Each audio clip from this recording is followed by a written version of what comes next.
मध्य प्रदेश के सोयाबीन उत्पादक किसानों के लिए राहत भरी खबर सामने आई है। राज्य की मोहन सरकार ने सोयाबीन का नया मॉडल रेट जारी कर दिया है, जो भावांतर भुगतान योजना 2025 के तहत निर्धारित किया गया है। पिछले कुछ दिनों से लगातार बढ़ोतरी के बाद 23 नवंबर को मॉडल रेट में हल्की कमी जरूर दर्ज की गई, लेकिन किसानों के लिए बड़ी बात यह है कि सरकार न्यूनतम समर्थन मूल्य यानी MSP 5,328 प्रति क्विंटल की गारंटी दे रही, यानी किसान किसी भी परिस्थिति में MSP से कम आय नहीं पाएंगे। जो भी अंतर होगा उसकी भरपाई सरकार स्वयं करेगी।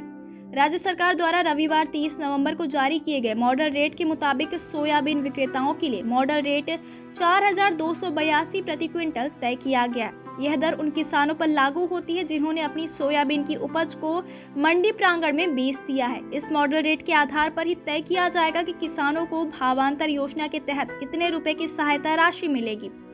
मॉडल रेट और MSO के बीच के अंतर को राज्य सरकार सीधे किसानों के खाते में जमा करेगी। सरकार की गारंटी है कि चाहे बाजार कितनी भी गिरावट दिखाए, किसानों को 1 क्विंटल सोयाबीन पर 5,328 से कम राशि नहीं मिलेगी। नवंबर माह के पहले सप्ताह से मॉडल रेट में लगातार उछाल देखा जा रहा है। जारी किए गए मॉडल रेट से यह स्पष्ट होता है कि सरकार धीरे धीरे बाजार की वास्तविक स्थिति के आधार पर किसानों को समुचित भाव दिलाने की दिशा में काम कर रही है। राज्य सरकार ने स्पष्ट किया कि किसानों को प्रत्येक क्विंटल पर 5,328 की राशि हर हाल में मिलकर रहेगी। सरकार मॉडल रेट और MSP के बीच मूल्य अंतर की राशि सीधे किसानों के खाते में डालेगी। इस नीति से किसान न केवल नुकसान से बचेंगे बल्कि भाव में उतार चढ़ाव के बावजूद उचित आय प्राप्त कर सकेंगे। सरकार के मुताबिक मॉडल रेट पिछले 14 दिनों के सोयाबीन के वास्तविक बाजार भाव का भारित औसत होगा, जिसे यथार्थ बाजार स्थिति को दर्शाने के लिए तैयार किया जाता है। पिछले वर्ष किसानों को प्रति क्विंटल लगभग 4,800 का भाव मिला था। इस वर्ष सरकार ने औसतन 500 रुपए प्रति क्विंटल अधिक कीमत पर खरीदी करने का दावा किया। इससे किसानों की आमदनी में इजाफा होगा और फसल उत्पादन लागत की भरपाई आसानी से हो सकेगी। भावांतर भुगतान योजना के लिए प्रदेश में किसानों को उत्साह देखने को मिला है। 3 से 17 अक्टूबर तक चले रजिस्ट्रेशन में लगभग 9.36 लाख सोयाबीन उत्पादक किसानों ने पंजीयन करवाया है।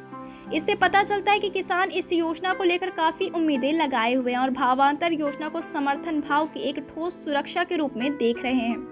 प्रदेश के उज्जैन, राजगढ़, शाजापुर, देवास, सीहोर, विदिशा और सागर इन 7 जिलों में 50,000 से अधिक किसानों ने पंजीयन कराया। वहीं 21 जिलों में 10,000 से अधिक पंजीयन दर्ज किए गए।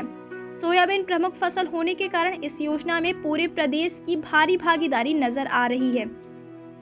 सरकार ने सोयाबीन विक्रय अवधि 24 अक्टूबर 2025 से 15 जनवरी 2026 तक निर्धारित की है। किसानों को इस अवधि में अपने उपज बेचनी होगी ताकि वे भावांतर योजना का लाभ उठा सके। यदि मंडियों में सोयाबीन MSP में कम कीमत पर बिकता है तो सरकार अंतर की राशि सीधे किसानों के खातों में जमा करेगी। इससे किसान बाजार के उतार चढ़ाव से सुरक्षित रहेंगे। योजना संबंधी मदद और जानकारी के लिए सरकार ने हेल्पलाइन नंबर भी जारी किए हैं। यह हेल्पलाइन 30 अक्टूबर 2025 से योजना अवधि तक प्रतिदिन सुबह 7 बजे से रात 11 बजे तक कार्यरत रहेगी।